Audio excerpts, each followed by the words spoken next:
সংসারের দরজায় পা রাখার মুহূর্তে একটা মেয়ের জীবন বদলে যায়।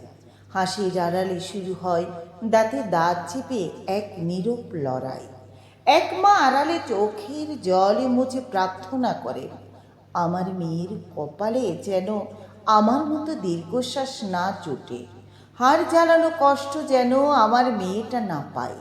অথচ অন্য এক মা বলে ওঠেন, সহ্য না করলে সংসার টেকে না, আমরা তো এর চেয়েও অনেক বেশি শুয়েছি। আসলে আসলে তিনি নিজের আজীবনের যন্ত্রণাকে পুত্র বধূর জন্য টিকে থাকার মাপকাঠি বানিয়ে দেন। দুজনের ভাষা আলাদা, কিন্তু পরিচয় একটাই, মা। তফাৎ শুধু মনোভাবে। একজন অতীতের কষ্ট মুছে ভবিষ্যৎকে নরম করতে চান, আরেকজন নিজের সহ্য শক্তিকেই নিয়ম বানিয়ে দেন। এই দুই অসম ভালোবাসার মাঝখানে দাঁড়িয়ে থাকে মেয়েটা, চোখের জল লুকিয়ে মুখে এক টুকরো মিথ্যে হাসি এঁকে।